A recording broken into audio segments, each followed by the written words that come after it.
brief talk will be just the diagnosis of Parkinson's disease. So we're starting the series off fresh. Those of you that come every month will hear a different topic related to Parkinson's disease. So we cover the entire spectrum. So from diagnosis, how we're going to start today, all the way to the causes of the illness, what happens to the brain during the illness, how to treat it, what are other things to do besides medications, for example, alternative therapies or yoga, dance therapy, etc. So we'll start with the diagnosis. This is a very common and important question. So how does a doctor diagnose or come to the conclusion? What is diagnosis? Well, diagnosis is examining the history and doing the physical exam and arriving at a conclusion as to the condition of that person. So that's what a diagnosis is. It's a process. So the first part of all diagnoses, and diagnoses in neurology especially, has to do with the pattern of signs and symptoms. And in fact, diagnosis is pattern recognition. You all are familiar with pattern recognition. Some people are better at it than others. You see an arrangement of dots, of squiggles, and all of a sudden you see a pattern in it. If I arrange those dots and squiggles in a certain way, you'll see, God, it kind of looks like a face. Because that's what the brain does. The brain is able to fill in the gaps, see missing things that aren't there, and put it together, and all of a sudden you see the face. So when I draw a few squiggles, 2 circles, a nose, and a little arc, it's just a bunch of lines. But what your brain does is integrate it into a pattern that is recognizable as a face. And it's really good at filling in the empty spots. So when I say a person has a Parkinson syndrome, I'm often filling in the spots. I'm just looking at the gestalt and everything that the patient has told me, their chronology of some signs and symptoms, and then what I find on the exam allows me to come up with a pattern and see if it fits the pattern of Parkinson's syndrome. So what is the pattern of Parkinson's syndrome? And the reason I'm talking about syndrome first, because that is the pattern that we rely upon to make a diagnosis of Parkinson's disease. Because Parkinson's disease cannot be the diagnosis unless a person has a Parkinson's syndrome. And the syndrome is what we diagnose initially. You can't make a diagnosis of Parkinson's disease on the first visit. Though many of you have told me the doctor had you walk down the hall and he said, oh, you have Parkinson's disease. Very first visit. That's all the time. Oh, I could tell from your lack of facial expression or from the drooling that you have Parkinson's disease. Well, that's not the way it's done. Here's how it's done. We like to collect a historical sequence of events that led to the present moment as it relates to what is bothering you. So the first thing that goes into a diagnosis is when I meet the person in the office, I say, well, what's going on? What are the symptoms that are bothering you? What bothers you? Now remember, a symptom is something that the patient will complain about, will notice. A sign is what the neurologist will discover upon doing the physical exam. And the pattern of signs and symptoms that we put together after a thorough examination and history gathering will be syndromic. In other words, just collection of signs and symptoms. So what are the classical signs and symptoms of the Parkinson syndrome? That's what I'm looking for, that pattern. With every person that I see, I look for that pattern. And what is the pattern? You all know it because you've experienced at least parts of that syndrome. You may not have the full-blown syndrome, you may have just parts of it. And we'll talk about how insidious this develops. So I like to hear presented this way. The syndrome consists of slowness of movement. By itself, well, just get older, you get slow. You get tired, you get slow. So So slowness of movement is part of the syndrome of Parkinsonism. In addition to slowness of movement, we consider it just difficulty to initiate movement. So the speed of movement of either a limb or the whole body is very slow. There's a fancy name for it called bradykinesia, or slow movement. That's the first cardinal sign of Parkinson's syndrome. The second would be rest tremor. It's a tremor that's present in the beginning only on one side of the body. It could be just the finger, and it has a certain frequency, about 3 cycles per second. It's about like that. And it's present if you just have the arm hanging, not doing anything. As soon as you do something, it stops. As soon as you move, it disappears. So a rest tremor is a tremor that one can see when a person's not using that limb. Just like resting it on the table, and then you see this, and I'm not using it.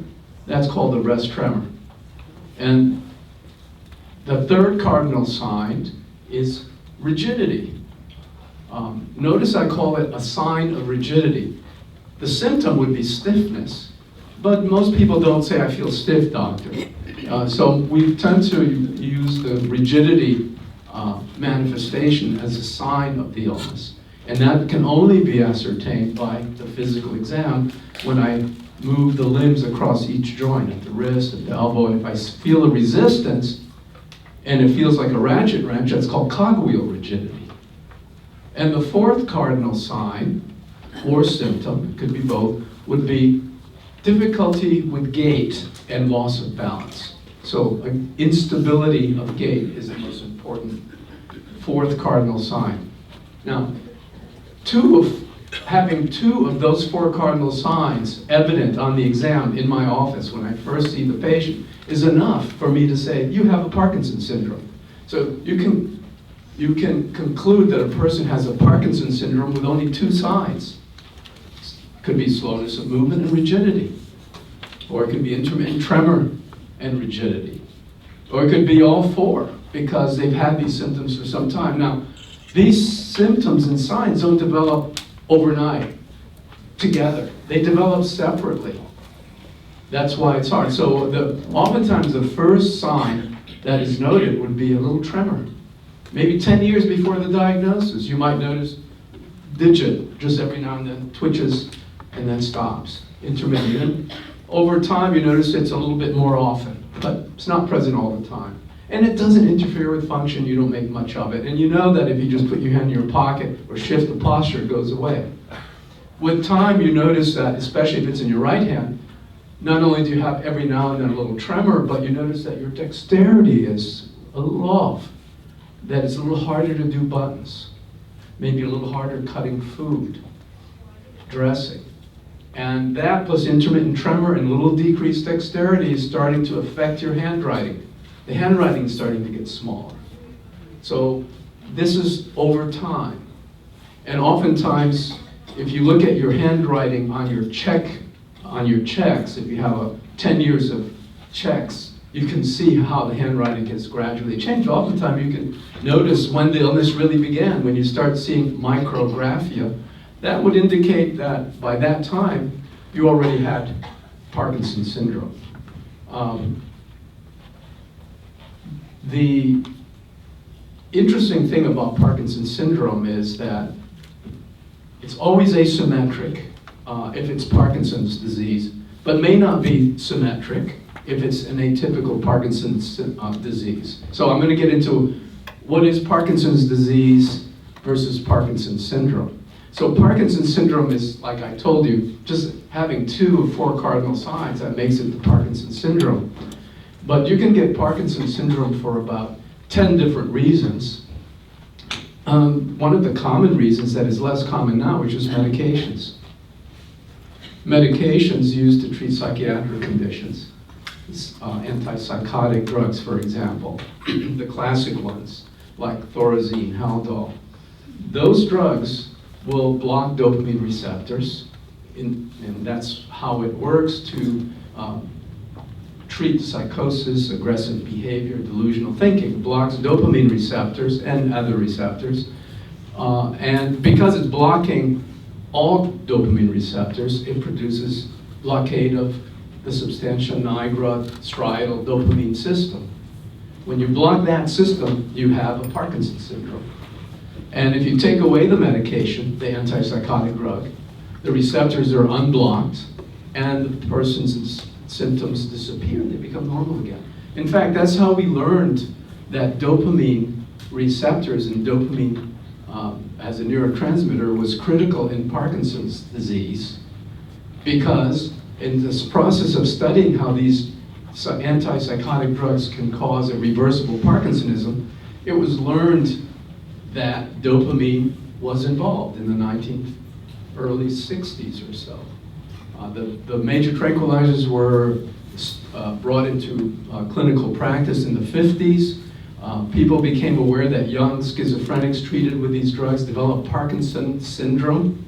And then Carlson, who won the Nobel Prize for this work, actually worked out the mechanism by which the antipsychotic caused Parkinsonism, and it led him to come up with the hypothesis that maybe Parkinson's disease itself has something to do with dopamine. Before then, since 1817 up until the 1960s, we didn't know anything about dopamine being involved in Parkinson's disease, or Parkinson's syndrome for that matter. So that was a big breakthrough. So now we knew, and so the reason that we know that Parkinson's disease is different than a Parkinson's syndrome is that examination of brains of patients who had died with Parkinson's disease, clinically diagnosed in life, and they died, the brains were examined, and then neurochemistry assays were run, and the levels of dopamine were really, really low, 95% down, depended on the stage of the illness when they died. But dopamine deficiency was very significant in Parkinson's disease.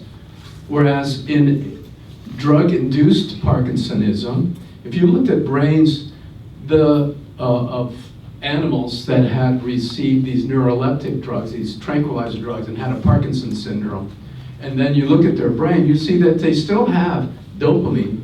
What the drug is doing is just blocking the dopamine receptor. So in the Parkinson's syndrome that is associated with antipsychotic drugs, there's no real damage or loss of dopamine brain cells. That's why you remove the drug, the patient gets better. But in Parkinson's disease brains, the Parkinson's syndrome remained, well, first of all, it was there without any drugs. So that's one of the ways you distinguish between Parkinson's syndrome caused by drugs and idiopathic Parkinson's disease. Idiopathic means we don't know the cause. It's sporadic Parkinson's disease, which is the bulk of the cases that we see. Now, there's a big difference pathologically in the brain of Parkinson's disease and Parkinson's syndrome.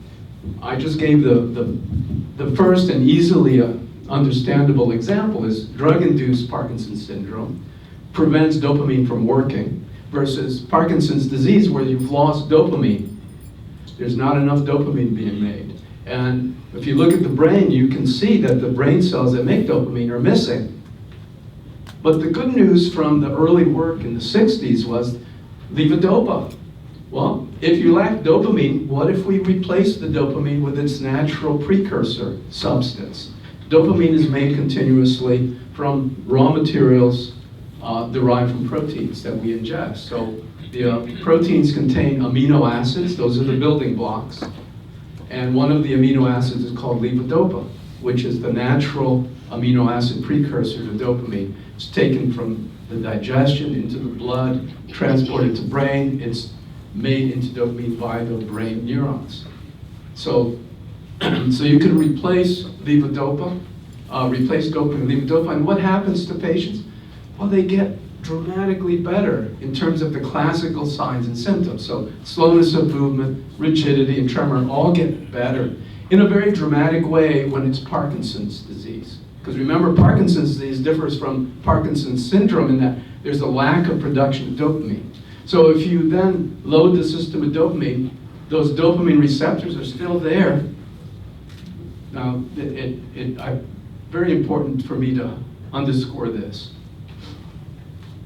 Dopamine is a chemical produced by neurons that's released and sends a message to downstream neurons as part of a sequence of neural activity that is responsible for automatic movements. So if you interfere with this neural network by eliminating one of the communicating chemicals, dopamine, well, you can't move. But if you load levodopa into the system and replace dopamine, those downstream neurons, brain cells that contain dopamine receptors, function and you can move. That's why levodopa works, because the system can be reactivated and work pretty normally if you have dopamine acting on dopamine receptors. But then there's this monkey wrench in the works. There are some people whose problem is not made better. They have a Parkinson syndrome. They're not on any drugs that cause it. There's no drug I can remove. I give them levodopa. By the way, Parkinson's syndrome, they have slowness of movement, rigidity, tremor. I give them levodopa and push it as high as they will tolerate, and they still don't get better. Or they get better for maybe 6 months to a year, and then after 1 or 2 years, it doesn't seem to work. They have slowness and rigidity, and tremor, problems with gait. How are they different? They look like Parkinson's syndrome. They look just like idiopathic Parkinson's, but they don't get better with dopamine replacement. If you look at those brains, you'll see, and sometimes you can just look at those brains in life, what you'll see is that there's a problem in the brain cells that carry the dopamine receptor, in other words, downstream. So that all the dopamine activity is not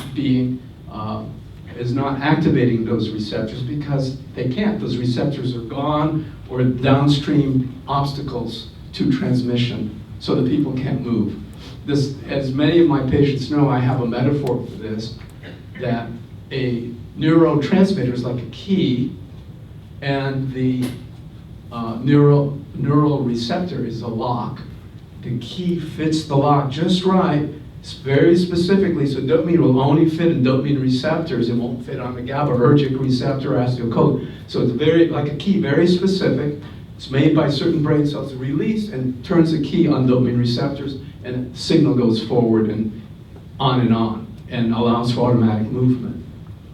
Imagine that you have the key, but it's jammed, the lock won't turn over.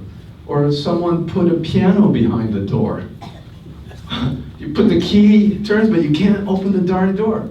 Well, there are diseases that are like having a piano behind the dopamine receptor, called multiple system atrophies, for example. There's a whole range of atypical Parkinson syndromes in which levodopa doesn't work because downstream of dopamine is affected. So there are conditions like carbon monoxide poisoning, MPT, that's a good example. It's a Parkinson syndrome. That people who've been exposed to carbon monoxide who survive it, they develop a rigid akinetic syndrome. They usually don't have tremor, and they've destroyed downstream of the dopamine system. So they're rigid akinetic, no drugs work to alleviate slowness and rigidity. Other things are vascular conditions, strokes that destroy the striatum, for example. And then there's accumulation of heavy metals in the striatum. So those kinds of conditions, so it's called striatal neurodegeneration. There the pathology is in the striatum that contains all those dopamine receptors. Those cells accumulate a lot of iron, they start dying, and then there's a dying back of dopamine neurons. So they initially lose the striatum and the dopamine receptors, so of course they don't get better with levodopa, but then eventually they lose dopamine as well. So in the beginning stages, those people with that kind of Parkinson's syndrome may get a little better with levodopa, but doesn't have a sustained response. So how do we, in life, make the correct diagnosis? Because as I kind of point out, there are two things that allow you to make the diagnosis of Parkinson's disease. Obviously, the Parkinson's syndrome has to be present before you even think of Parkinson's disease. It's what most doctors will recognize on the first visit, whether or not you have a Parkinson's syndrome. Or is it just a single sign or a syndrome? And after several visits, the doctor may be able to tell you that you have Parkinson's disease based on your response to levodopa. If you have a sustained response to levodopa for many years, from 3 to 5 to 10 years, it still helps with slowness and rigidity. That's most likely going to be Parkinson's disease. If you don't get a response to levodopa, most likely that's sustained. It's an atypical Parkinson's syndrome. When it's atypical Parkinson's syndrome, I do further evaluation, so I'll do imaging of brain. One of the things that helps is to look at, before I go there, I want to point out a few things. Well, I should go into other aids to diagnosis. I mean, in essence, the diagnosis is a clinical diagnosis. It's something that happens just by observing, getting the history, observing the neurological exam, and seeing what levodopa therapy will do. By the way, besides levodopa, this is the thought that had evaded me, there are dopamine agonists which don't have to be made it doesn't have to be metabolized. In other words, like pramipexole, mirapex, bromocriptine, they're chemicals that look like dopamine, act like dopamine. If they act like dopamine, they're called agonists. So dopamine agonists are synthetic chemicals that act like dopamine on dopamine receptors. So they can take the place of levodopa, which is not acting like dopamine. It's an actual precursor of dopamine. So it's a big difference. The nice thing about dopamine agonists is that they're not affected by your diet, unlike levodopa, which may be impacted by what you eat, because it's often metabolized in the gut and liver, and it's harder to get into the brain. Whereas the dopamine agonists, there are three that we commonly use, is pramipexole, known as Mirapex, ropinirole, known as Requip, and rotigotine, which is the new transdermal patch. Those are all synthetic dopamine drugs that are very useful for alleviating slowness, rigidity, and tremor. There's another little tricky element of the diagnosis. Remember I told you of the 4 cardinal signs: slowness of movement, cognitive rigidity, intermittent rest tremor, and balance problems. The intermittent rest tremor, which can get really severe, becomes bilaterally, and typically doesn't interfere with function, because as soon as you go to use your hand, the tremor stops. What interferes with function is the slowness and the rigidity and the decreased dexterity. But 1/3 of patients with Parkinson's disease may not present with tremor, may never have tremor. And it will still be idiopathic Parkinson's disease. So you don't need to have the tremor present for the diagnosis to be made. Typically, though, if there is intermittent rest tremor, slowness, and rigidity, it's more likely to be Parkinson's disease, idiopathic. But I always keep in mind that there are patients with idiopathic Parkinson's disease, proven pathologically, that may not present with tremor. And that's really, really important.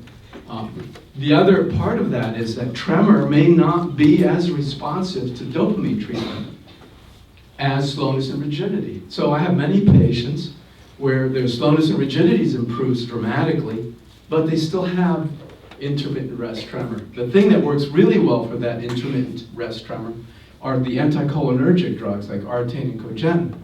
But we can't use those very often in people over 60, and that's the majority of patients with Parkinson's disease are over 60. But we use it in younger onset Parkinson's patients with tremor that doesn't get better with Cinnamon. Why can't we use Artane or Cogentin, known as trihexyphenidyl, or I forget the generic name for Cogentin. But in any case, those drugs will block acetylcholine receptors, will alleviate tremor. It's good to use early on, but they tend to produce memory problems. Short-term memories have really messed up. And at a slightly higher dose, if there's a little bit of dementia, which is another reason you can't use anticholinergics. If you suspect dementia, you can never use that drug. But they can cause hallucinations, confusion. Not only that, those kinds of drugs for tremor, just especially for tremor, can worsen constipation, they create urinary retention. So tend not to use those, but every now and then I will use them if a person is relatively younger. So there was a few landmark studies that I want to point out about the relationship between the clinical diagnosis of Parkinson's disease made while a person's alive and the examination of the brains.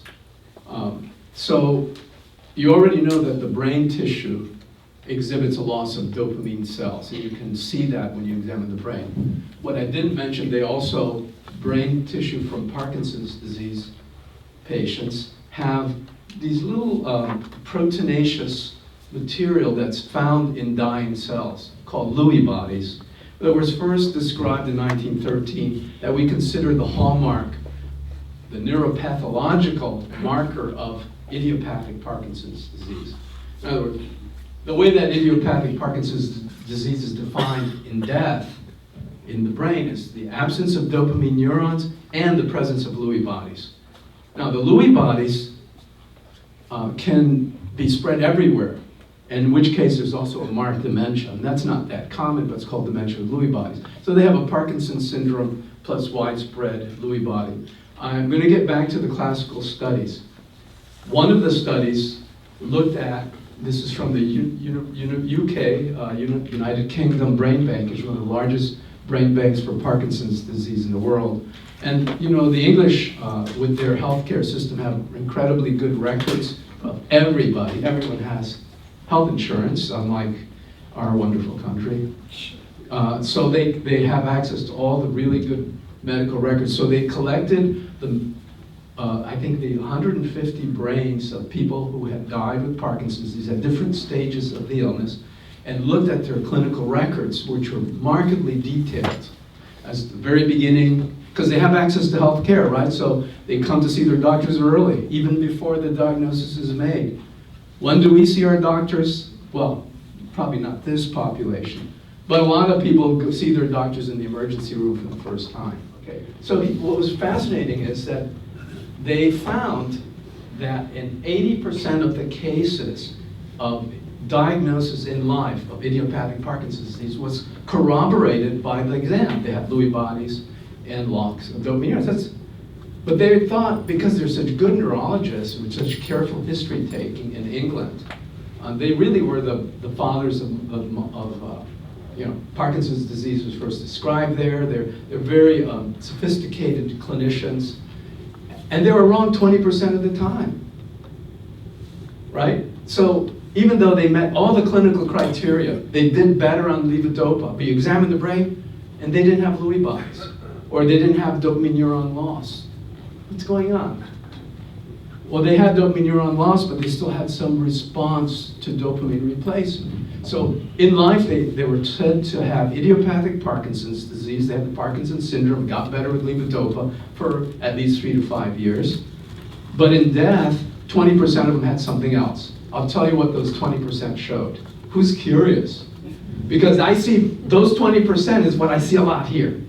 In other words, it looks like Parkinson's disease, but I suspect there's many of you already know, many of the patients I see, they're already been seeing a lot of other doctors over the years.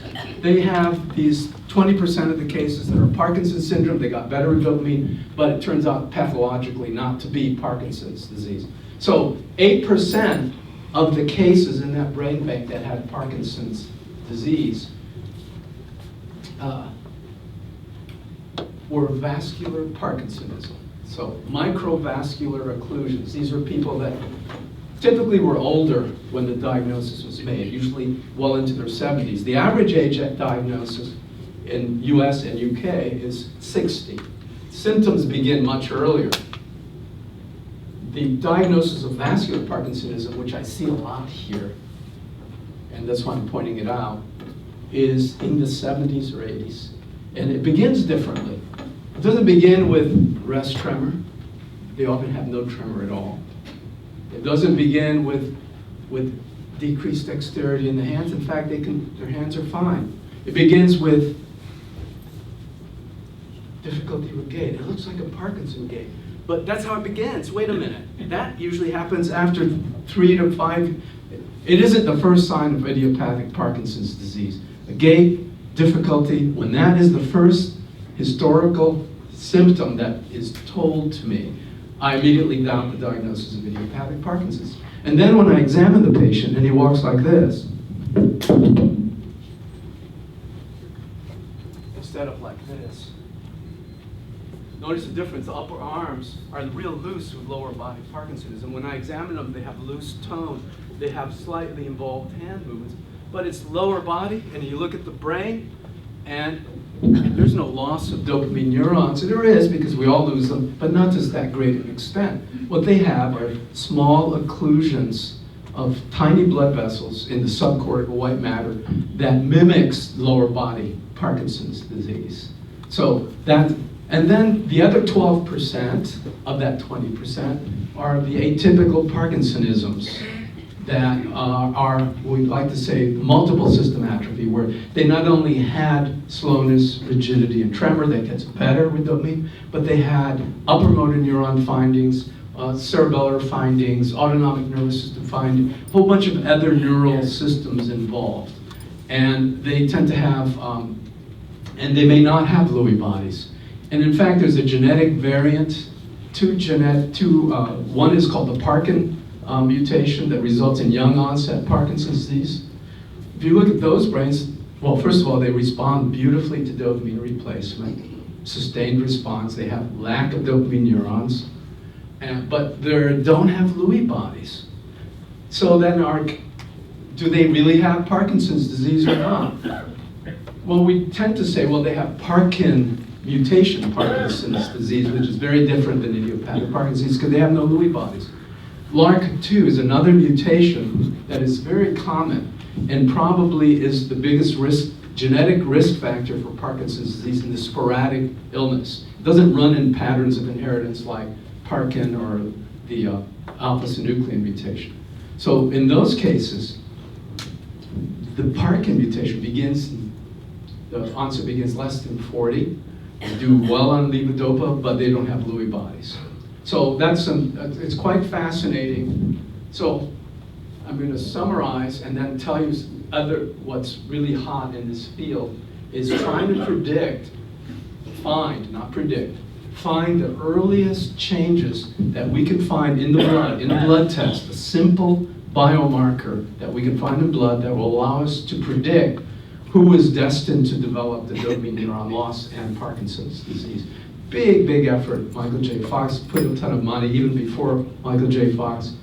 We've always known that the discovery of the biomarker will be very important in preventing the disease and perhaps delaying its onset and finding ways to mitigate the illness if we know. Because if you have a biomarker, and usually a biomarker is something that's easily measurable, that parallels the disease course, so you could use it to track disease, but because it occurs so early on before you have anything that is evident by exam, anyone would notice it because it's all in this underlying pathology. Well, if we can have that biomarker, we then could screen people because it will be a blood test and would be able to select people who are pretty close to converting to Parkinson's disease. It would be a good group to select to do new drug trials with agents to slow the disease, because you don't take, once a person already has a symptom, that illness has been present, they've already lost more than 50% of their neurons by the time of the first symptom, and they've already lost 75% of dopamine. So for the rest of that illness, from the age on, they're just dealing with the remaining small population of neurons. And there's another thing that happens, don't want to depress people, but other neural systems get involved too. So the serotonin system, the norepinephrine system, that's why there's depression and sleep disorders, norepinephrine, drops in blood pressure. All of these other transmitter systems can be involved. So with the biomarker, don't we have a biomarker already?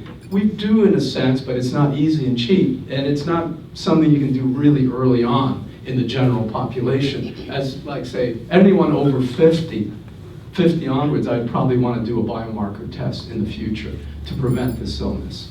But here's the thing. We have been able to detect Parkinson's disease, the degeneration of dopamine neurons, even before clinical manifestations, using a PET scan system.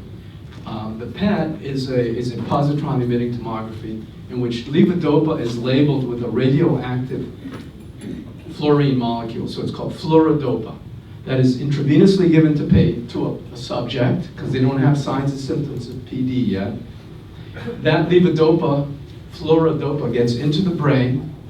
It's taken up by the remaining dopamine neurons. Now, remember, this patient has no symptoms, but if he has Parkinson's disease or she has Parkinson's disease, there's still a lot of dopamine neurons left. They'll take up the fluorodopa, decarboxylate it into dopamine, and so that labeled, fluorescent labeled dopamine can be picked up by the PET scan camera and visualized in the striatum. So if a person has a dopamine innervation problem, as in early Parkinson's disease, you'll see decreased fluorescent signal. And that would be a marker that the person already has decreased dopamine innervation and is in schedule to develop the illness. In other words, will develop the illness because you can measure.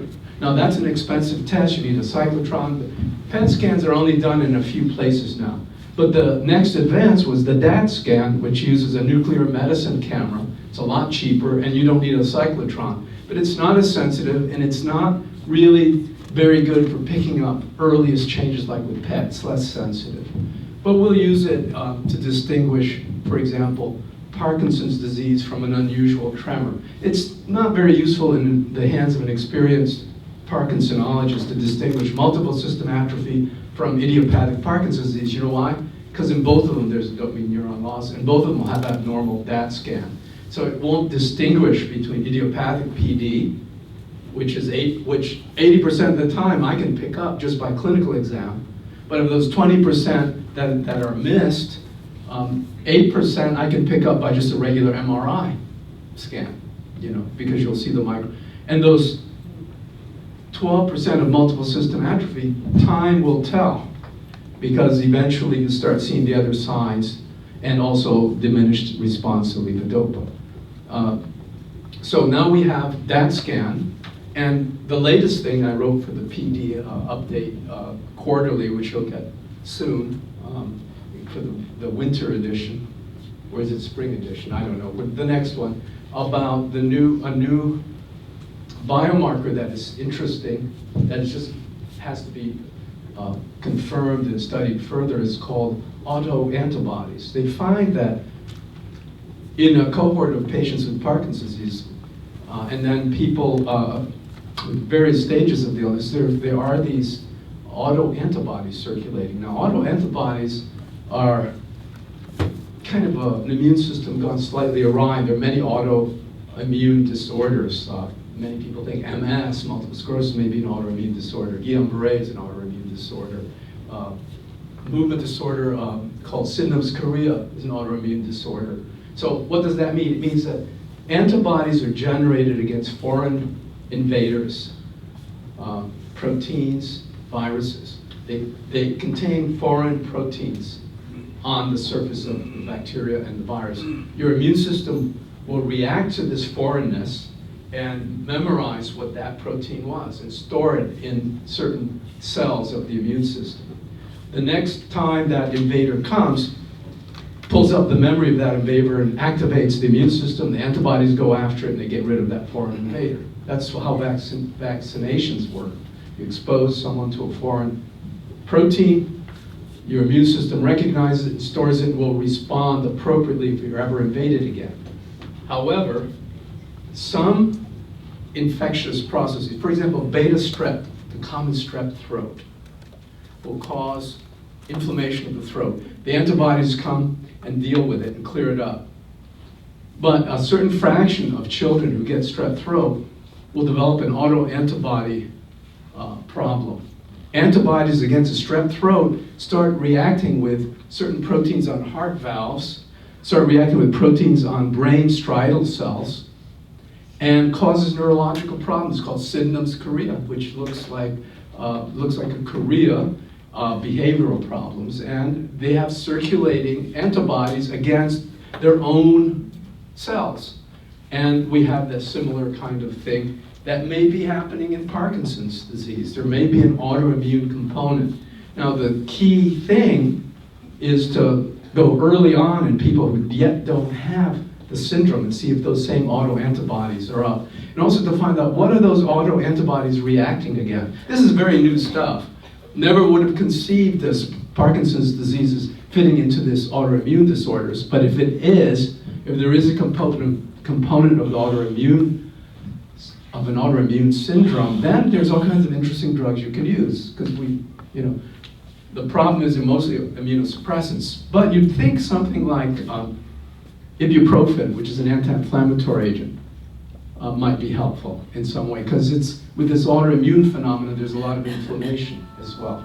But here's the way I look at it, that eventually we're going to have a really good blood-based biomarker test, allow us to predict when that dopamine loss is going to be converted into a real visible syndrome, that one can notice. The patient will notice it, the doctor will notice it, but we want to know it before. And that's the key. And that's happening with Alzheimer's disease too, looking for biomarkers. There is a biomarker for Alzheimer's, but it's pretty aggressive. You got to go into the spinal fluid, and even then it's not reliable, so no one's using that. Just like Parkinson's disease, there's a PET scan system that looks at amyloid protein accumulated in Alzheimer's. We don't have the ability to look at Lewy bodies yet in living people, but that may be a really good warning if we ever get that kind of neuroimaging system for Lewy bodies. That would be a fantastic one, because we know Lewy bodies can be present for a decade or more in the olfactory bulb, in the base, in the brainstem, way before people develop Parkinson's disease, way before those Lewy bodies have spread to the midbrain where dopamine neurons reside. So I think I'll end it here and I'll take a couple of questions. Try to keep it around the issue of diagnosis rather than all the different causes of the illness, which I can talk about at another time. Any questions? What's the time course of Parkinson's disease versus Parkinson's syndrome? Well, both of which are responding to cinnamon. Well, time course, first thing I'll say is about lifespan.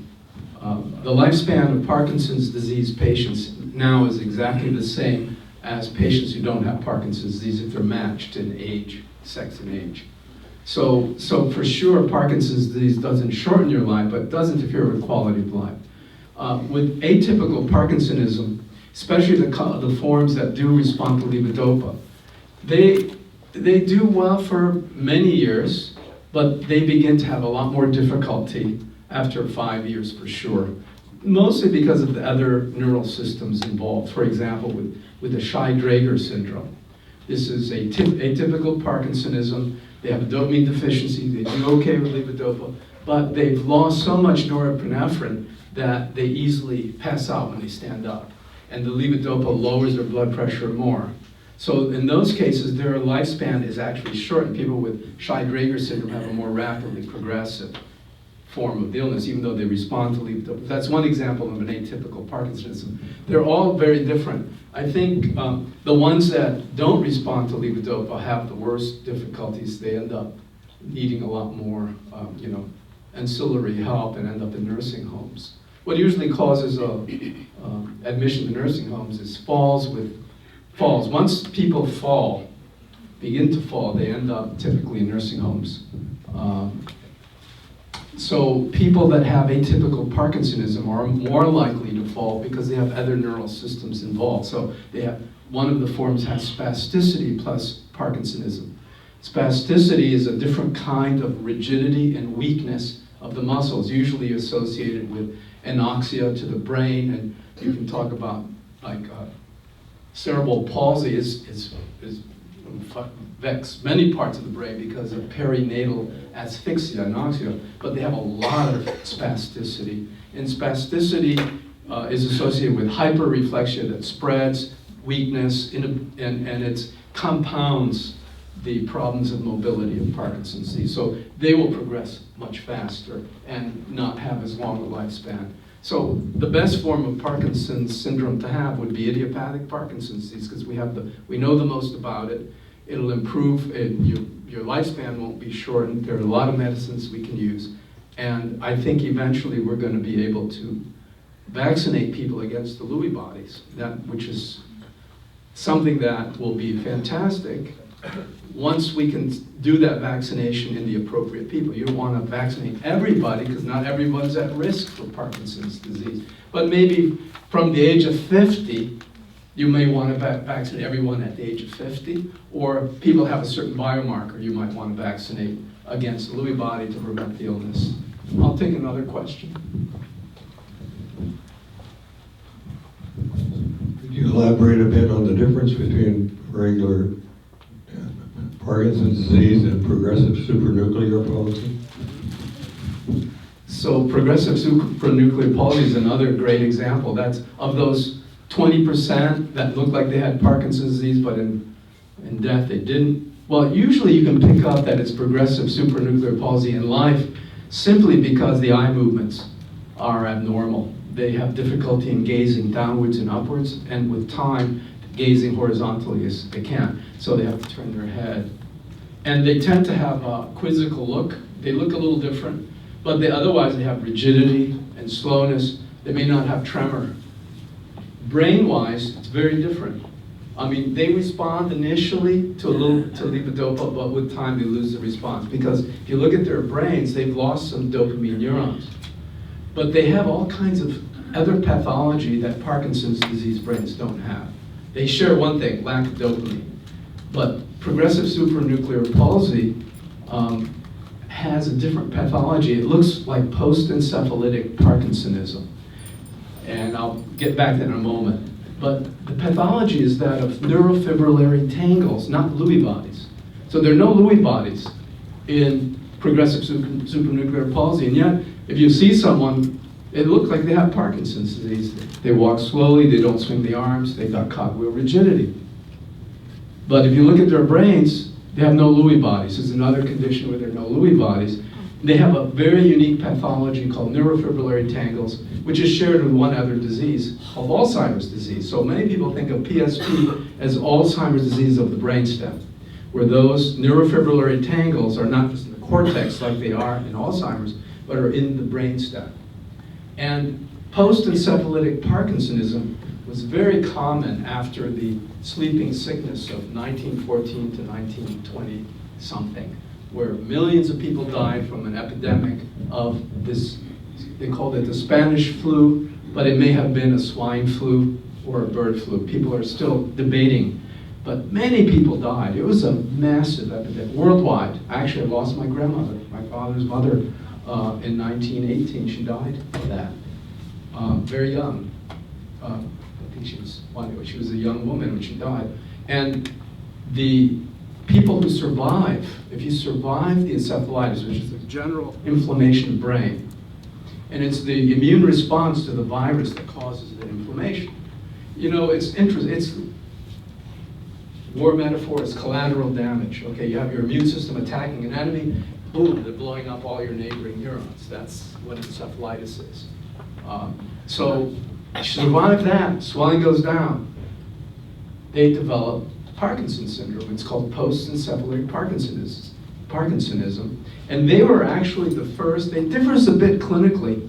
They respond to levodopa dramatically, but very quickly develop dyskinesias. They have what's called oculocephalic gyrus.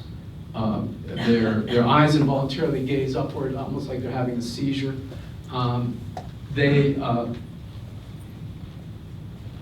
They were the first to be shown to react to levodopa. The first population of patients in large numbers to get levodopa intravenously and then orally were post-encephalitic Parkinson's disease. It worked for them, but not sustained in the way it works for idiopathic Parkinson's disease.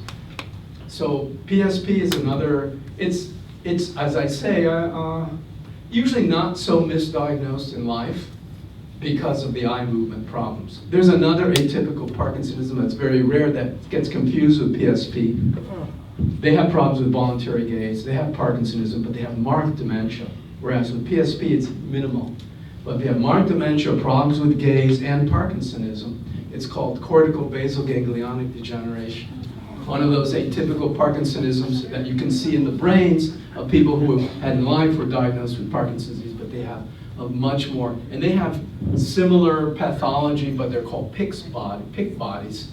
And it's also known as it kind of reminds me of frontal temporal dementia, which is a variant of Alzheimer's plus Parkinson's. These are rarities. These are kind of relatively rare. But, you know, I have to be aware of these relatively rare conditions. I think I'm going to end it now. Thank you.